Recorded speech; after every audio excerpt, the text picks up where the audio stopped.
Hello and welcome to the Feck It Fun, Fabulous and Free Eating Disorder Recovery podcast. I'm Helly and I'm here to provide regular bursts of information and inspiration, some neuroscience applicable to eating disorder recovery, perhaps a few rants, but otherwise lots of positivity with a bit of a feck it attitude, some fun and a sprinkling of fabulousness to help everyone find freedom in recovery. Hi again and welcome back to another episode of the Feck It Fun, Fabulous and Free Eating Disorder Recovery podcast. This is very likely to be the final episode for 2024. And so let's end it on one that is a topic that's very important, and that is about relapses in eating disorder recovery. This then is the third episode in a series of 3 on the topic of prelapses, lapses and relapses. The first episodes were put out in the last week, so they've been all put out in quite quick succession. And this, as I say, is the final episode of the 3, but certainly no less important than the others and perhaps more important. Let's get on with it then. So, this topic is about how to prevent an eating disorder relapse. Now, I know that when you're in recovery from an eating disorder, then contemplating the eating disorder ever returning probably feels just too much to think about. And hopefully, once you have beaten the eating disorder, it never will return. But doing all you can to prevent a relapse both now and in the future, is absolutely critical. What I say is it's much better to be too cautious than too complacent when it comes to eating disorders and recovering from them, whether you are fully recovered from one or not. This then is the third episode on the topic of lapses and relapses. So in this episode, I'm going to talk about how to prevent an eating disorder relapse, because prevention is always better than cure. Before I go on though, what I will say is that in my view, people who have fully, and not just partially, overcome restrictive eating disorders are at low risk of relapse because of the work, self-reflection and self-awareness they've gained and developed during the recovery process. The knowledge gained about the risks of diet culture and why staying firmly out of energy deficit for the rest of your life is so vital makes them much less susceptible to those risks and more resistant than most people are to diet culture's messages. But anyone, and I mean anyone, with a history of a restrictive eating disorder will carry genetic susceptibility, meaning that the risk is always there for the eating disorder to return if you are exposed to the right combination of risk factors. And the biggest of those risk factors is re-entering a state of energy deficit. But high levels of stress or emotion, or facing a powerful old trigger, can also be factors to reignite lingering eating disorder brain networks that have been lying dormant but not fully broken down. Staying safely out of energy deficit for the rest of your life then, and not trying to manipulate or suppress your natural body weight or shape, and embracing your curves, will all go a long way to help to ensure that you do stay eating disorder free for the rest of your life. So the initial advice about how to stay safe from ever relapsing back into the eating disorder, the initial advice would be that if you haven't yet made it to what might be considered a full recovery, then for your best chance of long-term success at overcoming the eating disorder, keep aiming for overshoot and avoid taking on too many life commitments too soon, so that your focus can stay where it's needed. The final stages of physical restoration to reach overshoot and let your body fully heal can be the most difficult. And that's the time it's so easy to just decide, no, I'm done with all this, I'm fine now, when you're not quite. So that stage, that final stage of physical restoration, of overshoot, of allowing your body to completely heal and your brain to fully rewire, can be the most difficult, but also the most critical. So remind yourself that every stage of the process is as important as the beginning, and maintain momentum until you are confident that your brain is fully reprogrammed and your body is settling at your healthy set point level, having allowed for that overshoot, which is also so critical. Now, before moving on with how to prevent a relapse, I want to make very clear that there is no shame to a lapse or a relapse. Unfortunately, a necessary part of the recovery cycle involves periods of relapse and lapse, and learning from these times, then going forwards more strongly. There's no shame to that. So please don't berate yourself if the eating disorder has become stronger again, no matter how long you've been in recovery or how strong you thought you were in having defeated the eating disorder. There is never any shame to an eating disorder or any shame to having relapsed with one. Okay, so now that's out the way, let's move on. How do you prevent an eating disorder relapse then? Number 1, know the signs and symptoms of a relapse or lapse and act quickly if you notice anything. So understand your unique early warning signs, and if you have even a tiny niggling feeling that things are heading backwards, take action quickly. As I said as well, don't get too complacent too soon. Don't tell yourself you are recovered when deep down you know there's still flickering embers of disordered thinking, even if you don't currently act on them. It's better to be too cautious than overly confident, and keep on the eating disorder bashing attack for as long as it takes. And by that I mean fully attacking the eating disorder for as long as it takes. Embrace anti-dietness and avoid diet culture. And do that for the rest of your life, please. You can't afford to ever engage in dieting or weight loss endeavours, so avoid that whole side of our culture and those tediously dull conversations, TV shows, magazine articles, or social media content. Yes, unfollowing people on social media is actually a thing. I know, shock horror. You don't have to follow the fitness influencers or the bodybuilders or the people who are telling you that weight loss is part and parcel of eating disorder recovery. You don't have to follow those people. They are a tiny part of our world, but if you're following them on social media, it feels like they're everywhere when actually they're not. Unfollow them. Avoid going back to exercise or movement for a very long time into your recovery.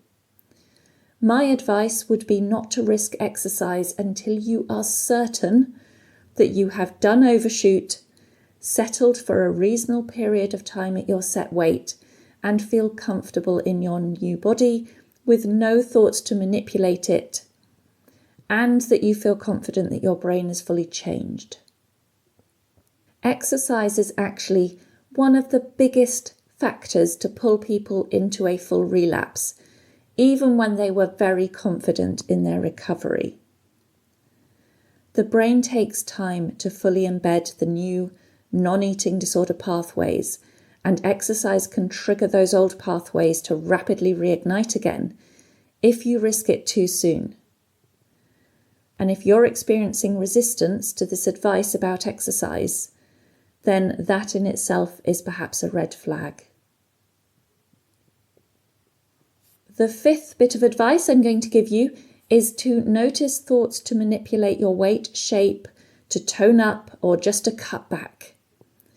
These should set off massive alarm bells, which you silence by upping the food and rest levels significantly again.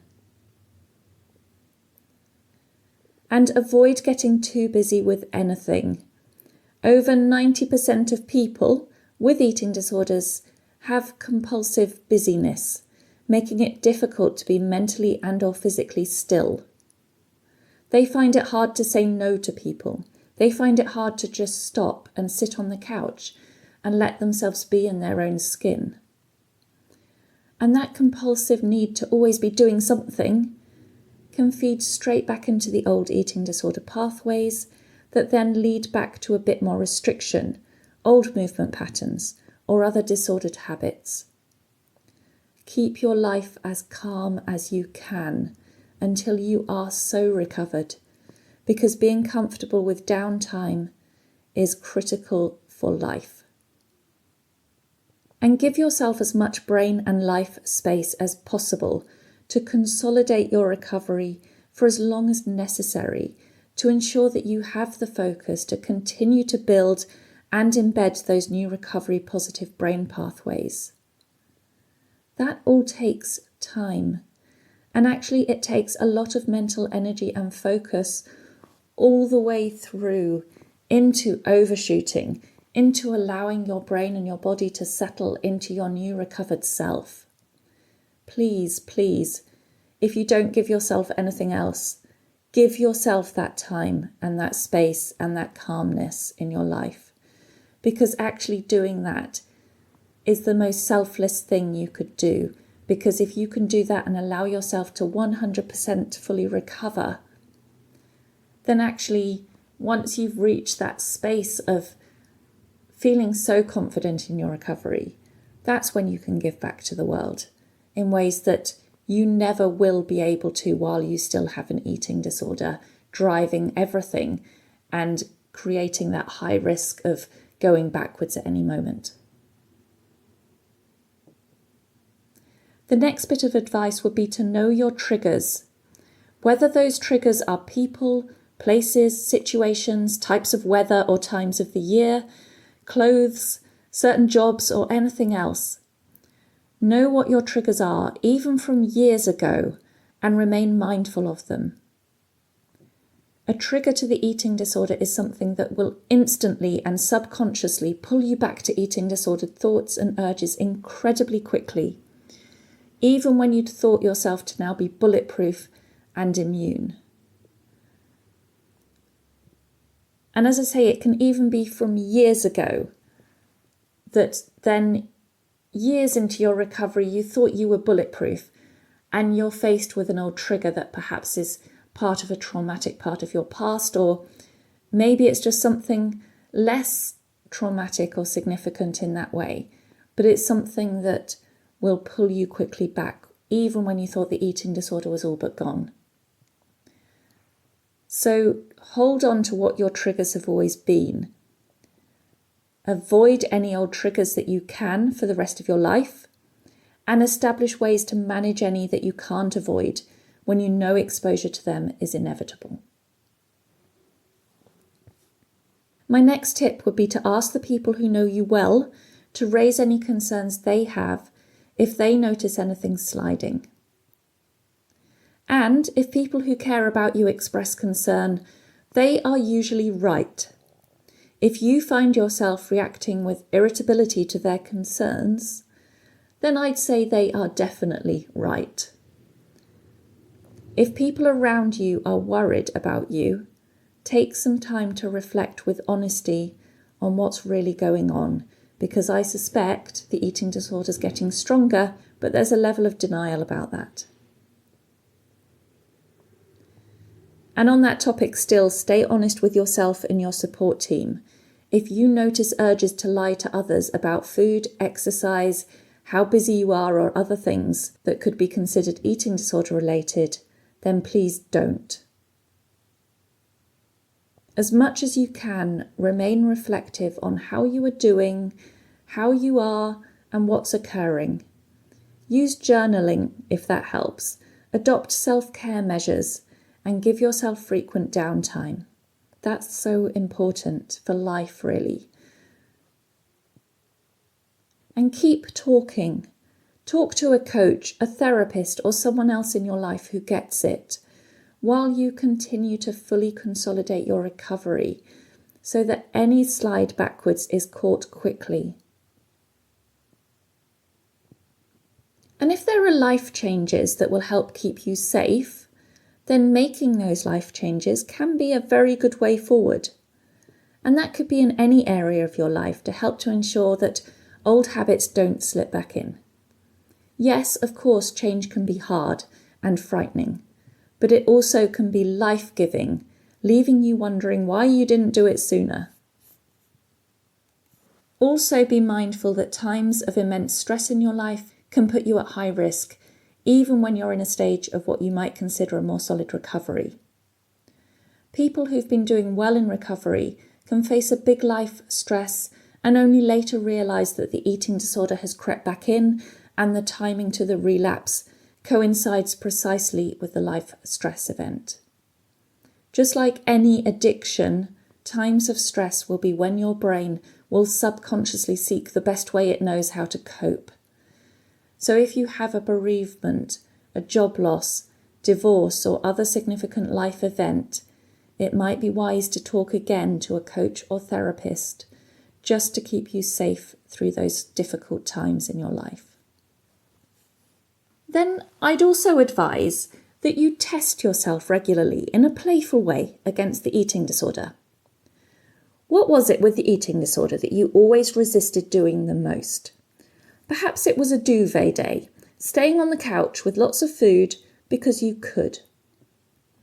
Now, hopefully, if you're fully recovered, doing things like that has become okay, without giving rise to any eating disordered anxiety-based resistance. So if that's the case, test yourself regularly. Can you take a duvet day with a ton of what might be considered junk food without anxiety or resistance? If so, great. But if not, why not? Is the eating disorder creeping back? Get playful. Throughout the rest of your life, do this. Test yourself regularly against the thing that the eating disorder hated the most, and do it with relish and with glee. The eating disorder stopped you living such a remarkable and wonderful life for a very long time.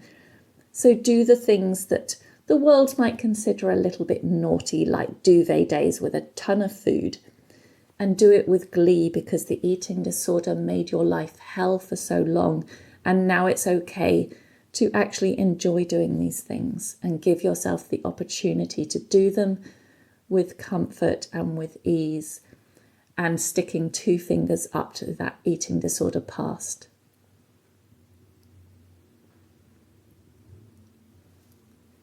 Then I'd say, overall, trust your gut instincts in relation to your recovery. If something feels off when it comes to the eating disorder, or you suspect old habits are reigniting, then trust those instincts and do what you know is right, but is likely to feel wrong. Eat, rest, and don't compensate. And finally, just to be sure, any urges towards weight loss, body manipulation, or toning up should be met with donuts. Those then are some of my tips on what you can do now and for the rest of your life to prevent an eating disorder relapse. But what then do you do if you do notice things are sliding, or if the eating disorder has climbed firmly back into the driving seat? The key advice would always be, always go back to basics. Act like it's day 1 of recovery, because what you do on day 1 of recovery and what you do on day 1001 of recovery is actually the same. You abstain from restriction. You abstain from compensatory behaviours. You rest fully and you aim for overshoot. Because if you take on the mentality of someone aiming for overshoot, then you will be doing exactly what's needed to reprogram your brain back against the eating disorder and keep building those non-eating disorder pathways in the very best way possible. Keep your life as quiet and calm as possible to give you the mental capacity to focus and make the changes you need to make. But always also go back to what I said at the beginning. There's no shame if you have relapsed or lapsed in your recovery. No shame at all. So please, whoever you are, and however long you feel you've been recovered, or whatever it is, please, if you've relapsed, always ask for help. Nobody is infallible with recovery. Relapses can and do happen for all kinds of reasons. Catch it early, go back to basics, use your support team, and let this relapse be a blip and not another few hard years of hard slog back into a recovered state again. You've got this. I know you've got this.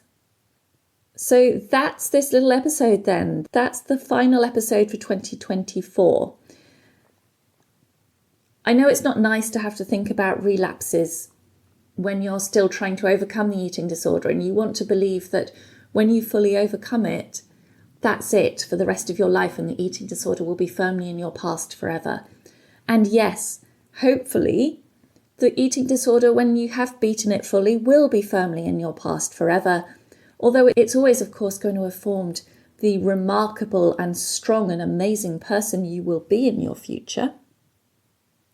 But being aware of these things to do for the rest of your life, to make sure that once you have beaten it, it is gone for good, is actually really important.